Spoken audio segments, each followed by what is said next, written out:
Hey everyone, it's Mo Jax and I'm in the lab taking a look at the MPC Renaissance from Akai today. Now, there's two rules that I've had when doing my videos. Firstly, if a product is genuinely bad, if it's not a good product, it's going back. I'm not going to do a video on it because I'd rather not do a video than actually like diss a product. That's no point in doing that. It doesn't help anybody.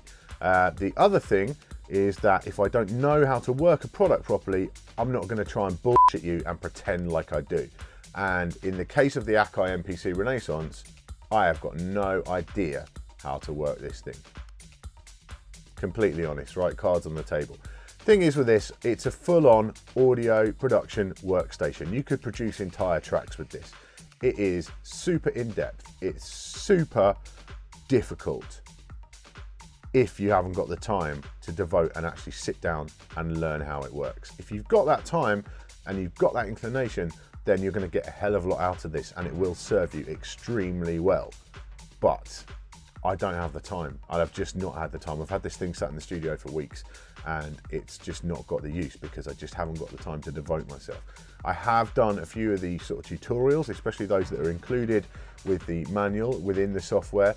It's great, it's very straightforward, but it's just a case of time. If you want to get your money's worth out of a product like this, you're going to have to invest not only your money, but also your time to get it right.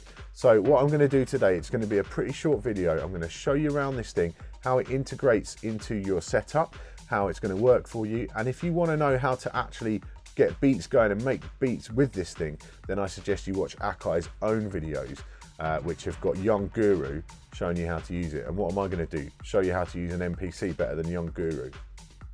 Yeah, I don't think so. So let's take a look at this thing, right? The MPC Renaissance. Now, where does this differ from the MPCs of old? Well, those were standalone units. They had, floppy drives or whatever else to actually, zip disks, I think was quite the thing back in the day, to get your sounds in there and to store your sounds on. This thing is purely a controller. It works with the MPC software on the computer and it will just link up with that. You can have unlimited sounds, basically. You can have as many external drives full of sounds as you want. It comes with a ton of samples, gigabytes and gigabytes of samples in the box, and you can just spend some time loading those up and off you go. And this is, basically you're going to be ready to get started straight away.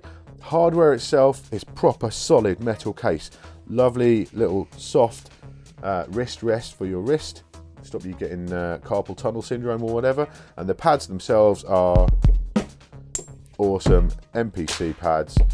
Only experience I've had with the Akai pads have been on like the MPD MIDI controllers before, and they've been really good on there, but yet they feel absolutely great. Velocity sensitivity is really, really nice. And then you've got this bank of knobs over here. These are touch sensitive on the top, and they're also endless encoders, as you can see by the LEDs lighting up there. Those can be assigned to all manner of parameters for your sounds, be that like tuning, or be that effect sends, or attack, delay, release. But all that kind of stuff can be done with these knobs over on the side. So that's definitely a very flexible way of working. You've got multiple pad banks. You can assign like full level, lose the velocity sensitivity. You can duplicate and copy pads across. You can mute different pads. All of that functionality is there. You've got vintage mode, so you can put it into MPC 3000 mode, which is like a 16-bit kind of sound. MPC 60 is like a 12-bit kind of sound.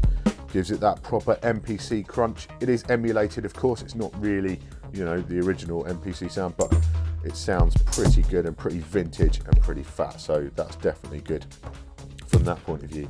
The display itself is just a sort of standard monochrome display, but it's got all the information you can need. The first time I played with this in the studio a few weeks ago, I actually just, for weird reasons, I had my computer screen facing away from me.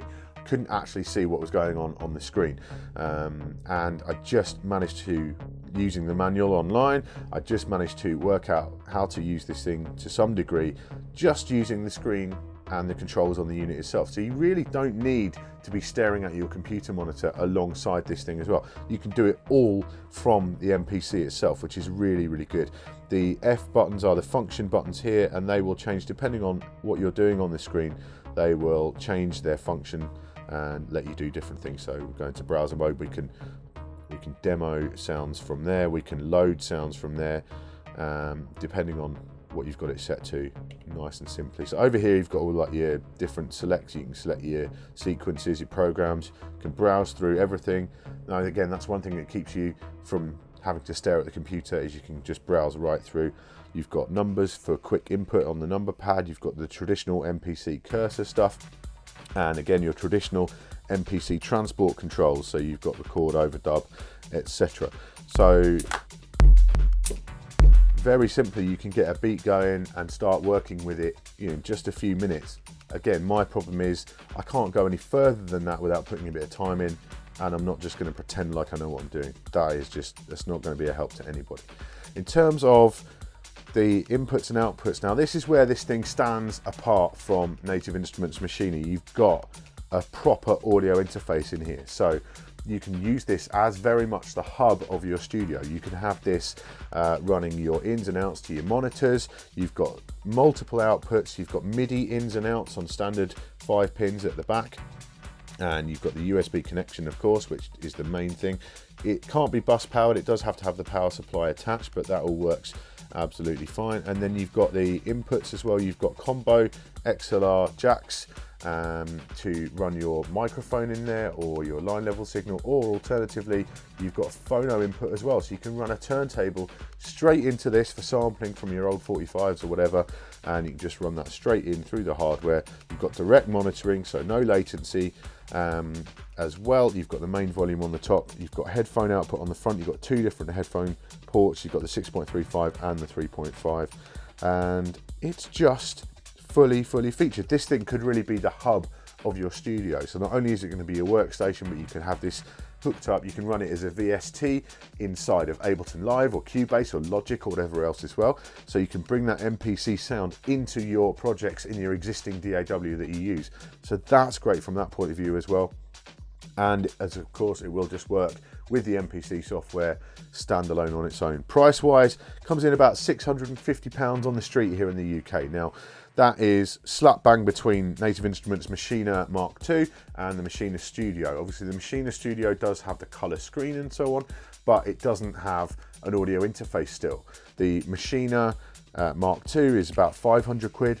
Again, no audio interface. So if you don't have an interface that you use already and you're comfortable with, then this gives you that in the box with no extra sort of purchases required. So if you're building a studio from scratch, maybe the MPC might be the better option for you to look at there. So definitely food for thought. It's a good product. I like this very much, and I wish I had the time to really devote myself to it, but you know what, it's going to take me 6 months to really get my head around this, and I don't think Akai are going to let me hold on to it that long. So that's what I'm all about. I just wanted to show you this thing, see how it works in action, and see how it all functions within your own studio.